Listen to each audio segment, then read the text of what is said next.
Ritorniamo un po' alla questione consultori, fruizione di consultori da parte delle donne, soprattutto stiamo parlando delle questioni che riguardano il Polesine, età 60-80 anni. Ma sostanzialmente l'indagine che è stata fatta pone anche delle domande ben precise sulla salute. Quali problemi di salute hai? E questa è stata la domanda che è stata posta. Sì. Vediamo anche la slide di supporto e quindi le percentuali, perché anche qui una percentuale altissima ha determinate problematiche, quindi che si accavallano a quelle di altri problemi ancora. Sì, no? Certo. Questa appunto, se osserviamo i valori associati a ciascuna patologia che le donne hanno dichiarato di avere, noi vediamo che il 40, aspetta che non faccio, mi scusi ma... No, c'è un 32, sì, il numero perché non vedo, non vedo bene. 32% che è viola, quello grandissimo. Sì, è il 32% è legato alla mancanza di energia, mancanza del 32%, questo che lì è viola, sì, questo sulla destra. E mancanza di energia, si sentono stanche, non hanno la forza di uscire di casa, hanno poca energia e questo è quello che è riferito a tutto un insieme. Energia è una parola generica, insomma, che sta a indicare una complessità di sintomatologie associate. Poi abbiamo un altro dato importante, sono i dolori e la fragilità, i dolori alle ossa, e questo è un 28%.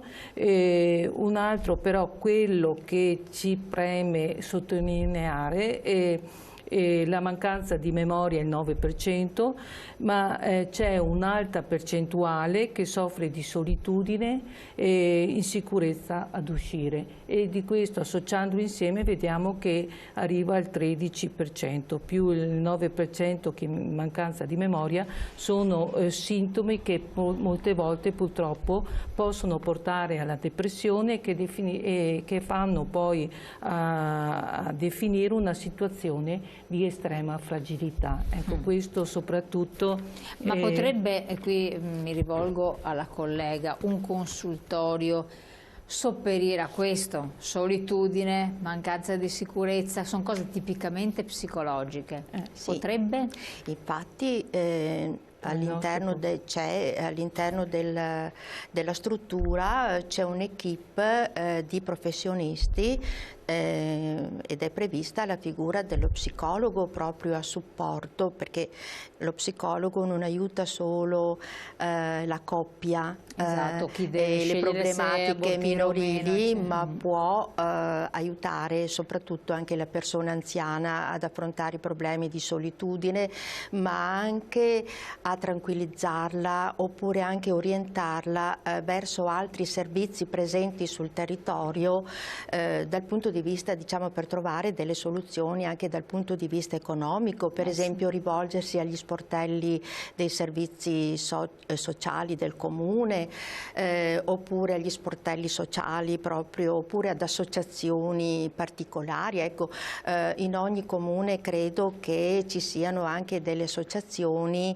che si occupano della terza età, oppure indirizzare le persone a frequentare, se possibile, l'università popolare. Però qui entriamo anche in un altro ambito, quello del reddito e degli stili di vita, che poi vedremo nelle slide successive, che sono riprese poi dopo, perché è legato poi lo stile di vita, il benessere psicofisico della persona anche al proprio reddito. Quindi questa è una questione molto delicata e anche complessa, che vedremo poi nelle slide voi parlate successive. Spesso come sindacato di invecchiamento attivo, di uno stile di vita che porti adesso una persona anziana, però anziano fautore della propria esistenza, delle proprie scelte, e quindi qui si parla di prevenzione. Un problema delicatissimo, spinosissimo, perché nel momento in cui ci sono liste d'attesa mostruose, l'accesso alla sanità è difficile oppure richiede anche un budget di un certo genere, ecco, la prevenzione diventa abbastanza complessa. Qui c'è, eccola qua vediamo l'altra slide, la prevenzione. Nel Questo nostro, è molto interessante, sì, perché solo... Quindi perché non fai prevenzione? Risposta. È solo a pagamento il 23%, e non rientro per età nello screening, perché anche questo bisogna dire che dopo i 65 anni tanti, come il pap test, non viene più fatto, c'è ancora ogni 2 anni quello alla mammella. E quindi diciamo che è questa zona, il 23% e il 19% sono diciamo quelli che non fanno prevenzione, i nostri anziani che non fanno prevenzione. Il 23%, sì. Mentre il 58% è quello che praticamente continua a fare lo screening, ed è inserito ancora nei programmi di prevenzione. Perfetto. Sono dati importanti, perché è superfluo sottolineare, scusa Lina, anche l'importanza della prevenzione, perché non solo ostacola l'insorgere delle patologie croniche legate appunto all'invecchiamento, ma anche riduce, facendo prevenzione, i costi del servizio sanitario, quando insorgono appunto le patologie, perché quindi è più costoso poi l'anziano. Se invece si fa prevenzione è chiaro che si riducono questi costi, però questa cosa qui, come si diceva prima, è legato anche al reddito personale di una persona, perché è uno stile di vita. Ecco, prevenzione vuol dire anche svolgere attività sportiva, vuol dire camminare, vuol dire andare in palestra. Vediamo le slide successive, stili di vita. Ma anche prevenzione vuol dire